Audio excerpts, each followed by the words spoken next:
DSA and Democratic socialist Zoran Mamdani is in the lead for New York City mayor. Joining us to discuss is Joshua Phillips, senior investigative reporter for the Epoch Times and host of Crossroads on Epoch TV.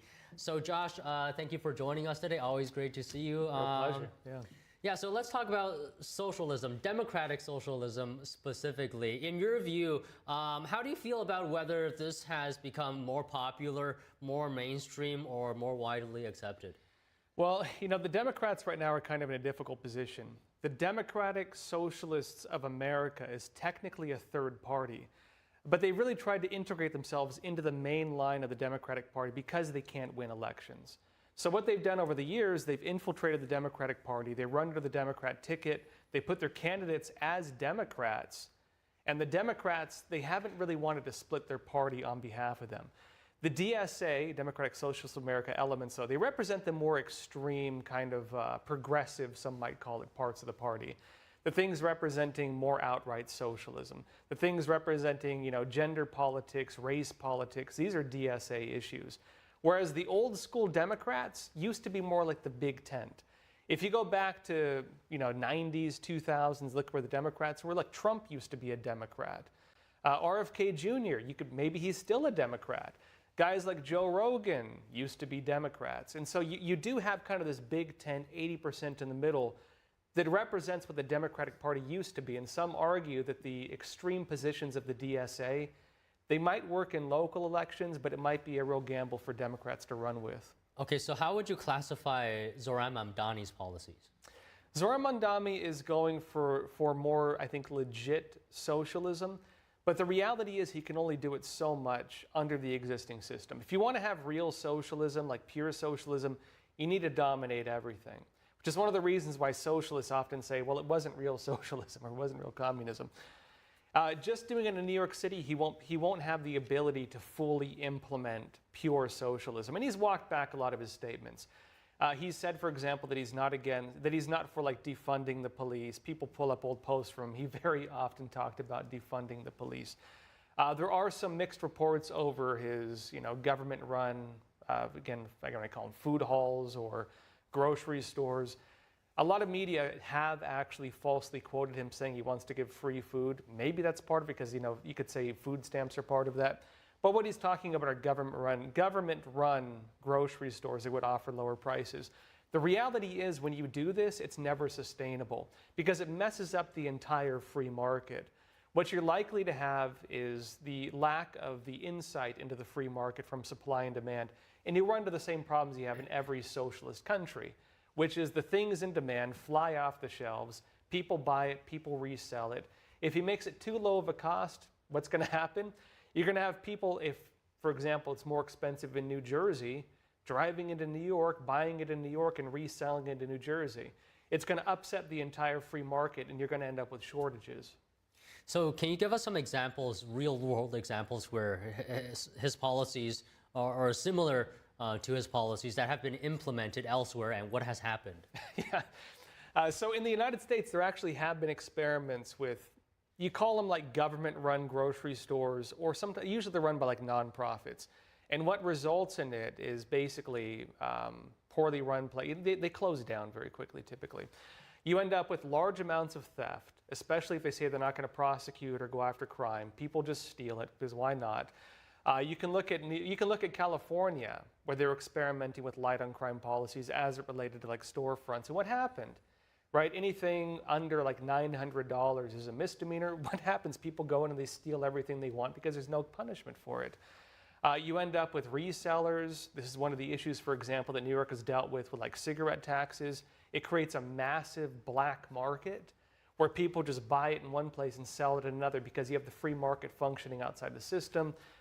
The other thing you have, of course, is just badly run systems where, you know, the issue you have with government-run systems as opposed to privately run, if you want to have something work in the private market, you have to have a few things. You have to have it so that it's sustainable, people want to buy from it. You need to have good service so people want to go there and don't go to your competitors. When you make it government-run, you remove all of the information that educates what is demanded by the free market, quality of service and price.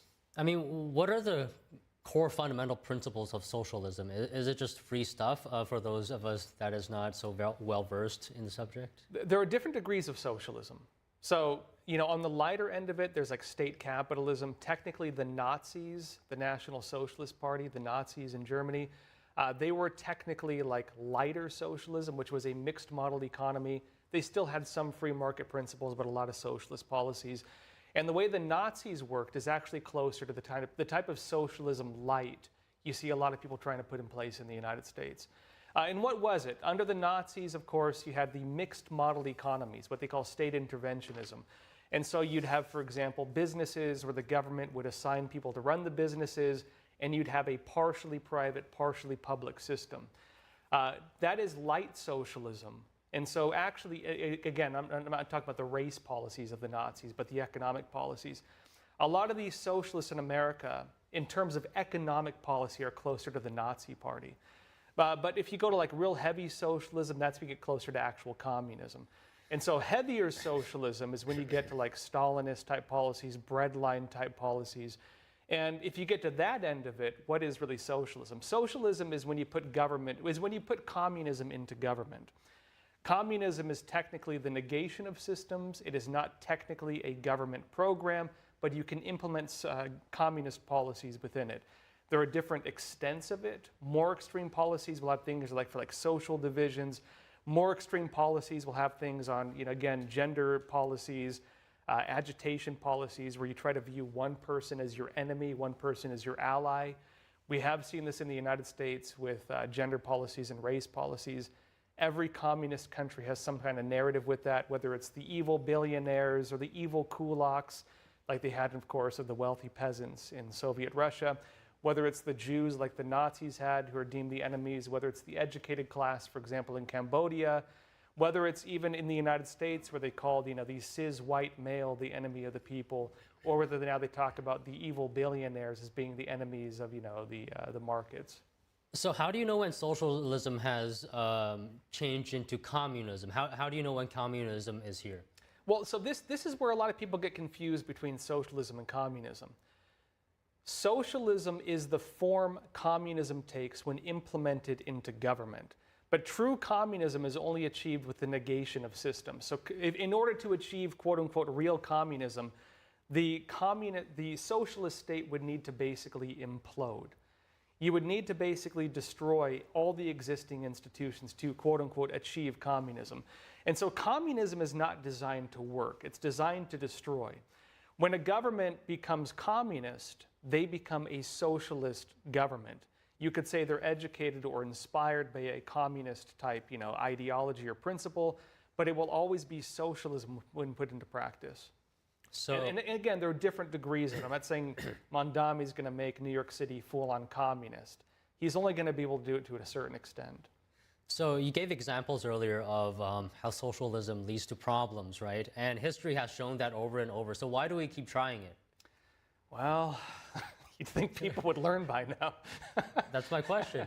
I would say the reason is because socialism claims to offer the solution to human suffering. And when you're told that, hey, people are starving, the solution is to give them free food. People are suffering, the solution is to kill or eliminate the people causing the suffering. There are people who view this as being like the compassionate thing to do. But what they don't really understand is that it does not work. You don't create wealth by targeting the wealthy. You create wealth by creating incentives or helping the poor build themselves up. You don't create wealth by tearing things down. You create wealth by building things. And so socialism is just based on redistribution of what is already there. Socialism really can't create wealth unless it feeds on the wealthy. But as soon as you feed on the wealthy, you remove the incentive, people stop bothering to do it, and it flattens society. Socialism is for the downward trend. And so, you could argue that there are problems within capitalism. A lot of people, including myself, would argue the problems that people point to in capitalism are usually from state interventionist policies. The reason, for example, why housing costs are so high, mostly because of red tape on new construction. If you want to fix the housing problem where people can't afford rent, remove these state interventionist policies which stem from socialism that prevent us from building new homes or allow monopolies to form.